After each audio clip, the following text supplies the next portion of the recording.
Good morning. Of Perek Zayin Mishnah Gimel. We'll just start reading from the beginning quickly, and we'll get back to where we left off from. Klipe rimayin v'haneit shaloi, the rinds of a pomegranate and its blossom. Klipe agoizim, the husks of nuts. V'agalinim and the seeds. Yeshlam shvias, they have the sanctity of shmita. L'dmei and shvias, and the money that is exchanged for them also takes on the sanctity of shmita. Okay, we started a little bit of this yesterday, but we will again start from this part, focusing mainly on this part of the Mishnah. Hatzava tzevei la'atzmai, one who is a dyer, he can dye things for himself using things that grow during Shemitah for purposes of dyeing is considered halachically like using it for eating, and therefore it's permissible to do. L'yitzvah b'sachar, however, he cannot do it for pay. He can't dye something for someone else to get paid for it. One is not allowed to do business with Shemitah produce. Okay, and once we mentioned that you can't do business with Shemitah produce, the Mishnah then lists a number of other things that are not permitted to do business with. We can't carry on a business with these things. Nor with firstborn animals. The firstborn animal, whether it's animals that would be sacrificed, the halacha would be that those animals are sacrificed. If they develop a blemish, then they are given to a Kohen that he uses for his own purposes. So if, let's say, a person wanted to have this using these firstborn animals, let's say a Kohen was going to go ahead and collect these animals and somehow or other make a business out of it. So the halacha would be that Chachamim said he can't do it. Now the Torah doesn't, when it comes to Shemitah, as we mentioned, Shemitah, you're not allowed to do business with it from the Torah's point.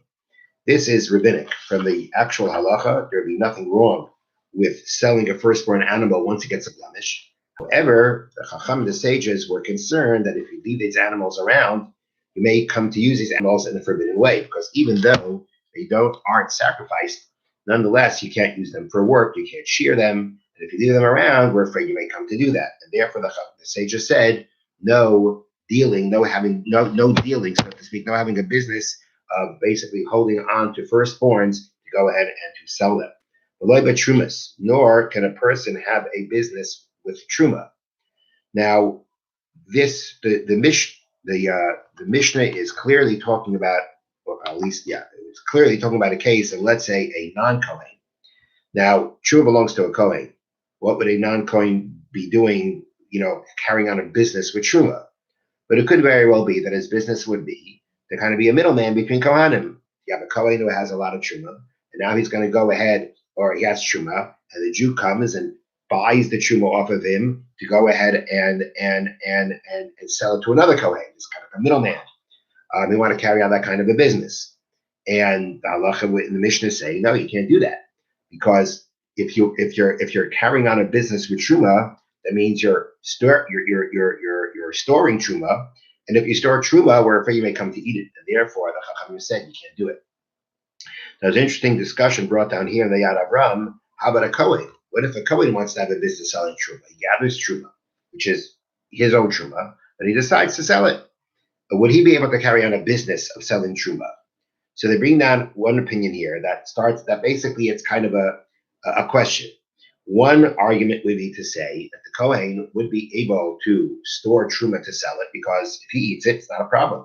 The whole problem with storing the truma, doing business with truma, is if you store it, you may come to eat it. Well, if the Kohen comes to eat it, it's not a problem. Now, there is a possible problem, but it doesn't seem to be a big concern. That is that the Kohen is not allowed to allow his truma to become tummy, to become ritually impure. And if he has truma sitting around, it could happen. But that doesn't seem to necessarily be enough of a reason, at least on one side of the argument, to say that a Kohen wouldn't be able to have a business selling truma. The other argument would be that the whole idea of not doing business with truma is not about the question that if you do business and you store it, you may come to eat it. It's really a question of being disrespectful to truma. Truma has a sanctity, and to do business with it is inappropriate. To do business with truma, to have a business selling truma. And if that would be the reason, then even a Kohen wouldn't be able to do it. So that's a little discussion that's brought down here in the Yad Avraham. The Mishnah continues, you shouldn't do business with carcasses. That means animals that died without shechita. nor should you do a business with animal that are trephus. That means animals that you may not eat because they have some kind of a mortal wound or they have some kind of defect in them that's going to make them die. Such an animal, even if you shaft it properly, now they eat it. So that's another example of animals, of something you may want to do business with, which in something that you may not eat. Nor can you do business with abominations or with creeping things. Abominations basically mean non-kosher animals, and remasim means creeping things like maggots and worms. All these things we say you can't do. You can't have a business. Now, essentially, there's no prohibition of having benefit from these animals. You're not allowed to eat the animals. There's no prohibition of having benefit from them. But there is a prohibition not to do business with them. If, let's say, a person were to have an animal that died without shechita, or the shechita went wrong. So what do? You just let it go to waste? Then you're allowed to sell it. You're allowed to sell it to a non-Jew. You weren't doing business with it. It happened to you. You landed up with such a thing. If that's what happens, that you can sell. But to carry on a whole business with these kinds of non-kosher foods, that you're not allowed to do. Now we're going to go back to something that I missed before, when it talked about the bechayrus, the firstborn, that we said that you cannot do business with the firstborn. So the halacha is you can't do business with the firstborn. So we said the problem is if you leave them around, those first animals, you leave them around, you store them, you stock them in order to have animals. We say you can't do that because if you leave them around, you may come to work with them. So let's say we're talking about, though, the firstborn meat that's already slaughtered. The firstborn animal is already slaughtered. Now you want to do business with the meat. Would that be a problem? It's not an issue anymore of doing work with them, not an issue of shearing them anymore. It's blemished. You're allowed to shecht it. It belongs to the Kohen. You're allowed to shecht it. Now he wants to sell it. Wants to do a business. Wants to do a business with these kinds of meats. So halachically, he could do a business, but the Bartanur brings down he can only do a business out of his house. He can't bring it to the meat market. That would be too disrespectful to this meat that was from the firstborn animal that was supposed to have a sanctity. But so you're allowed to sell it from your house, but you can't sell it in the marketplace. But these last examples that we gave, there's no, with these animals, there's no difference between whether it's alive, whether it's shechted. At the end of the day, it's something you're not allowed to eat, and therefore it's something that we say you may not carry on a business with. Now, what's interesting to note is that the Yerushalmi says about this, again, brought the the following. Yerushalmi generalizes this law as follows. Any item which is forbidden under biblical law for eating cannot be used as an object of commerce. Okay? An item which is forbidden only rabbinically, however, may be sold in a business-like manner. Okay, so that's one thing. If it's only asur midrabanan, you'd be allowed to do business with it. There is an exception, and that is wine from a non-Jew. That, even though it's rabbinic, even though it wasn't used for idol worship, it was just made by a non-Jew, that would be something that you're not allowed to eat. You're not allowed to drink midrabanan, and you can't do business with that either. But other things that are rabbinically forbidden, you could do business with. You could have a business doing. And then it continues, this rule relates only to items usually eaten. But one is permitted to trade in horses and mules, though they are biblically forbidden for consumption because they are raised as work animals, not as meat. You want to do a business in large animals, in work animals, like horses and mules, that's not a problem. That's not something you would eat, but it's only something you would work with. So that you can have a business in. It's only the kinds of animals that are sold for eating purposes. There we say you can't do a business with them. Okay. So that's the end of that discussion. Now the last part of the Mishnah goes back to Shemitah. We mentioned before you're not allowed to act, you're not allowed to treat, you're not allowed to deal with produce of Shemitah in a business-like manner. You can't do business with them. So the Mishnah says,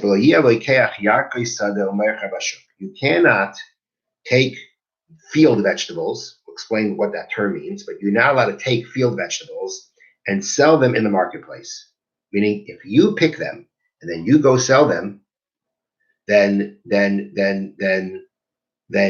you will be looking like that. That looks like business. You're picking it, you're selling it. That already, that's something that looks like that's business. You pick something and you sell it. That's how you do business with vegetables. Okay. However, but you could pick them, but your son sells it for you.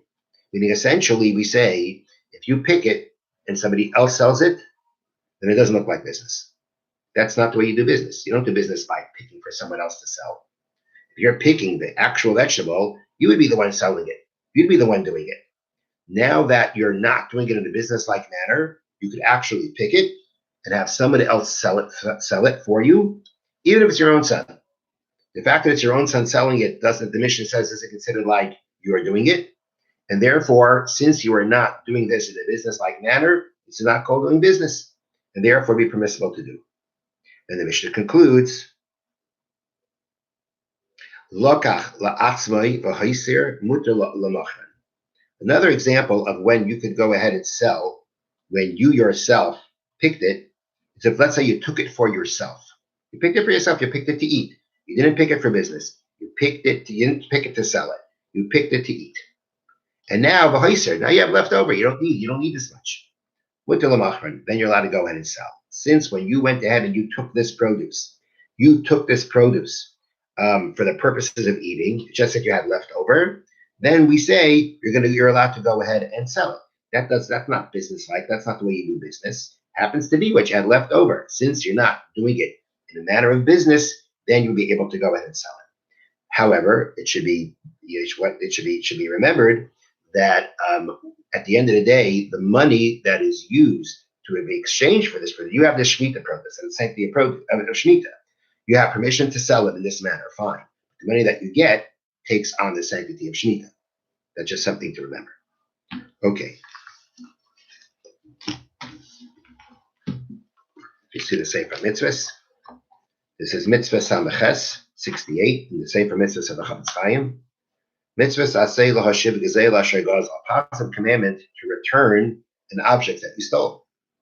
Shenemar, as it says, v'heshivas hagazei l'asher gazal. He shall return that which he robbed, the robbed item that he robbed. Now, I'm using the word robbed because, as we're going to see from the HaMitzvot, you have different forms of what we kind of generally call stealing.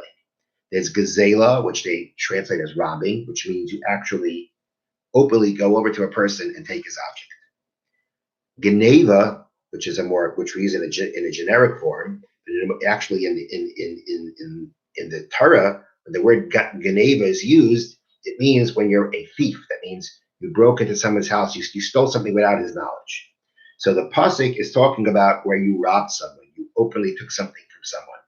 So it says, you shall return the robbed item. So Torah is giving a specific mitzvah to return that which was stolen. Hagoy, meaning you're not allowed to just go ahead and pay for it, you have to return the object. Hagoizel mishav pruta l'mayla. Now, if anyone robs something of the value of pruta and up, yachzer l'nigzel, then he's obligated to return it to the person he robbed. A pruta is a copper coin that was used sometimes in the Mishna. It's a very, very small amount of money. If you want to change it into present day money, it's a very small amount. Maybe even be a penny. It's a very small amount. But at the end of the day, that's the amount the Torah obligates you to return. Were you to steal something less than that, you actually don't have the obligation to return it. It's not permitted to do, but there's no obligation to return. The emes hanigzal, and if, let's say, the person that was robbed passes away, yachzar gzei liyarshim, then you have an obligation to return the robbed object to the heirs. Now, let's say if the object that was stolen got lost, you don't have it anymore, you used it up, it got lost, then you have to give its value. And included in this commandment,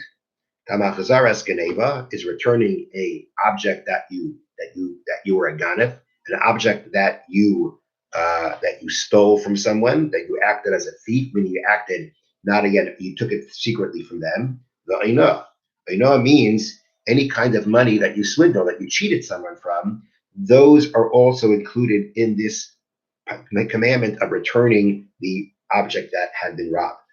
This applies in all places, at all times, by men and by women. Whether a man or a woman have stolen something, they have that obligation to return the stolen object, the robbed object, or the money that they swindled, that they cheated someone from. Have a great day, a great Erev Shabbos, and a Erev Yontif rather, and a wonderful Yom Tov. Take care.